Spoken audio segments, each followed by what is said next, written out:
Hi, my name's Natalie and I am a Boston-based fashion and lifestyle blogger. I am from Beverly, Massachusetts originally, and I lived in the city for a while I went to school, and now I live in the suburbs again. I started my blog in January of 2018, and so far it's been going pretty well, but I'm still learning a lot. So I do that part-time, and then full-time I work for a company out in Framingham, Massachusetts. So it's a merchandising company, and I'm learning a lot there as well. So my blog is called En Rose, and it's a French-inspired blog. I've always really enjoyed French fashion, and I have always wanted to start a blog as well, but I didn't really know if it was something that I would be good at or would have enough time to do or would even know how to do it.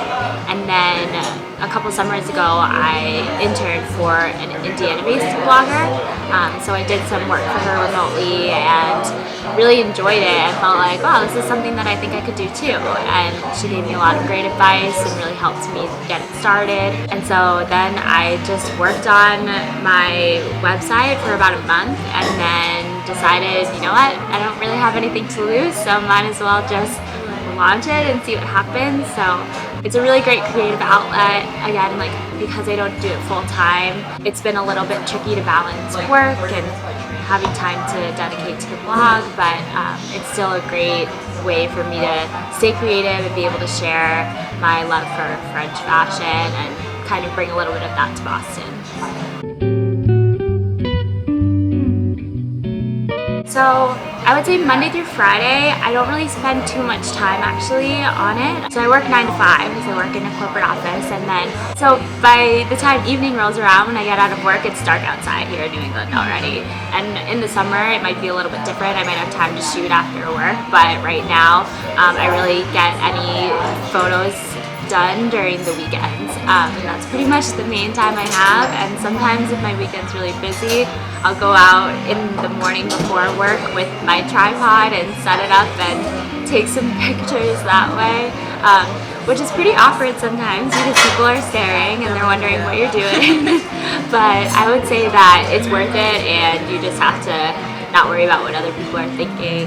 So day to day, I just am at work, and then I try to post on a consistent basis on Instagram specifically. Blog posts take a little bit more time, so I like to really make sure I have set out time for that and have really thought through a post instead of just kind of throwing anything on my site, because I feel like the site is a little bit more saturated and I want it to be very thought out, as well as my Instagram. But I think with Instagram it's easier to just kind of post a picture, happy Friday, you know, just to build consistency and be interacting with your audience.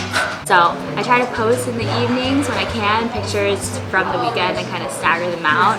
So it's a little bit of a happy mess right now. Don't really have a perfect structure, but it's nice to have the weekends and be able to get a lot of that done and spend time with other people while doing so. So it works out. So it's pretty busy, 9 to 5, sometimes it's like an 8:30 to 6:30 situation. And it's funny, actually, in August when I started that job, I was also working part-time on the weekends at a retail store. So I was working 7 days a week. Wow. It was a lot, and I got burnt out pretty quickly, but eventually I realized that dedicating time to my blog and to growing my blog was really important to me and something I really wanted to go after, especially this year in 2019. So I quit my part-time job on the weekends, so now I have free weekends to work on the blog, take pictures, get to spend time with other bloggers, really be enveloped in the community, and also, aside from that, just spend time with my friends and family and have a social life. So I definitely learned a lot from that, but it was really tricky trying to balance it.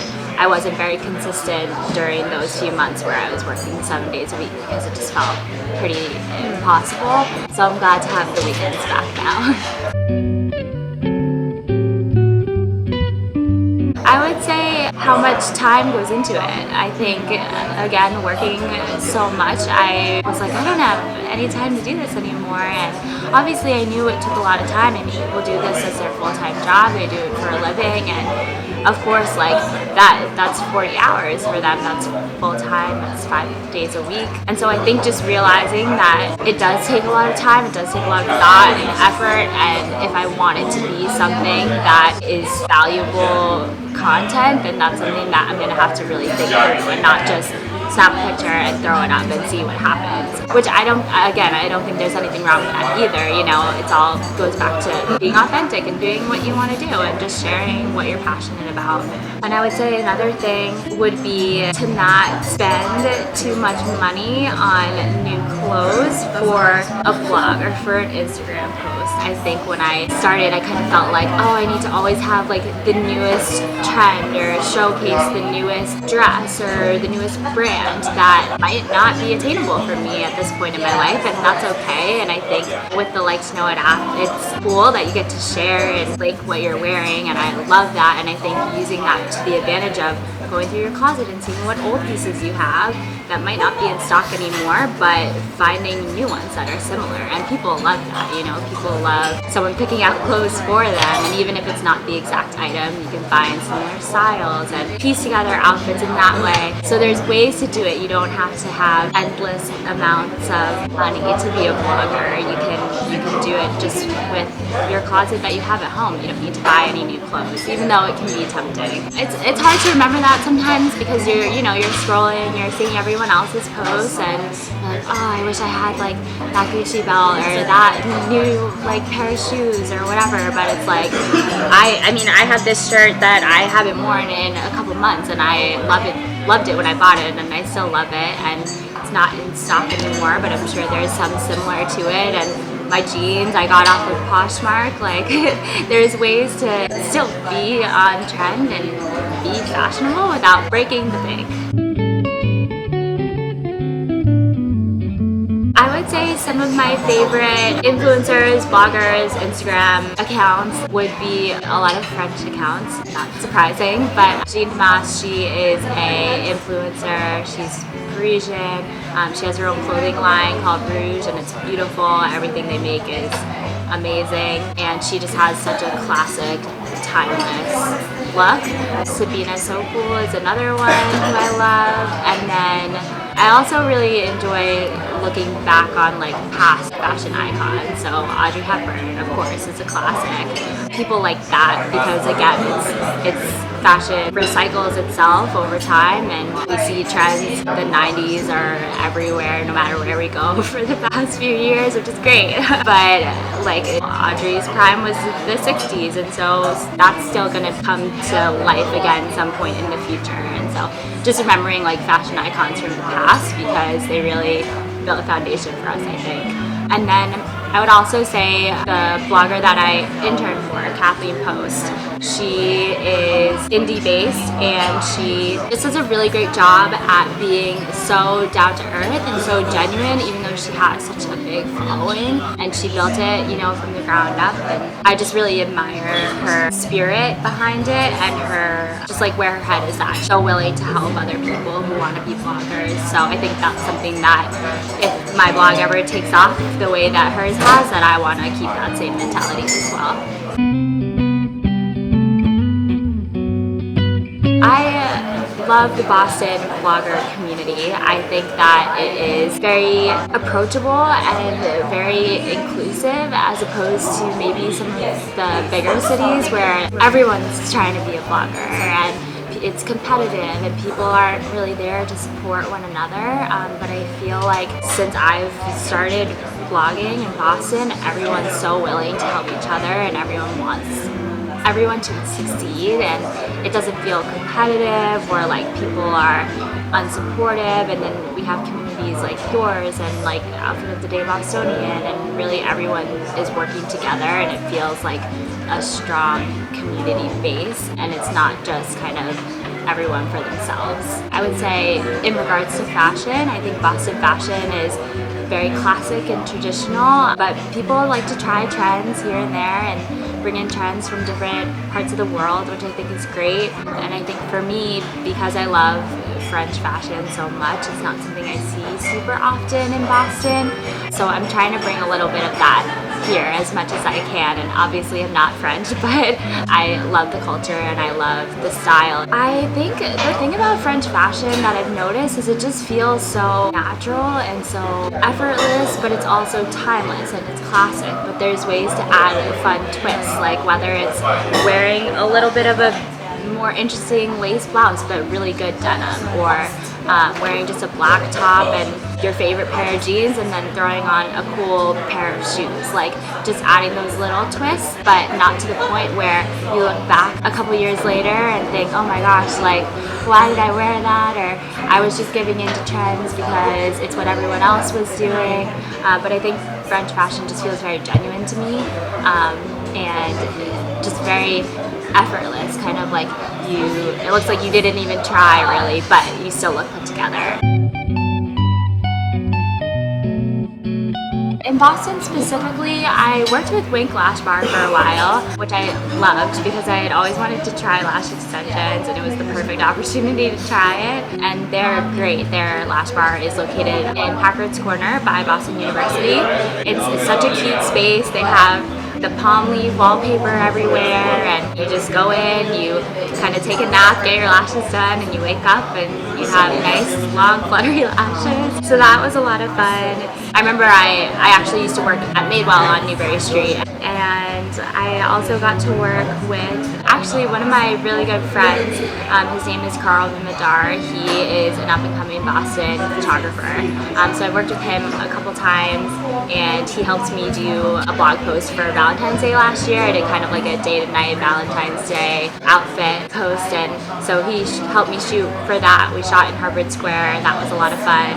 He's very talented, and so love working with him. And then I would also say currently I'm working with jewelry brand Mudita, which they're not Boston based, but they have amazing jewelry. I'm wearing their earrings right now, and I've worn them like every day since I got them, but I think they have amazing pieces that are just, everyone can wear them. So those are the few that come off the top of my head.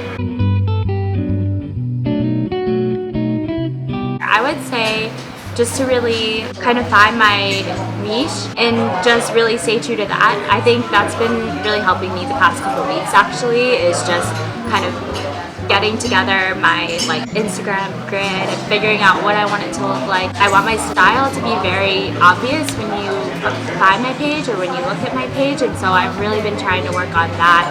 I think when I first started, I was kind of just posting outfits and, you know, sharing that, which is great, but there wasn't any really like strategy behind it, and so I think kind of implementing more strategy to just like make it clear what I'm about and for people to see that right off the bat. And I think thinking about the future again, like bringing that French fashion to Boston, introducing that here, and finding other bloggers who are interested in that style as well.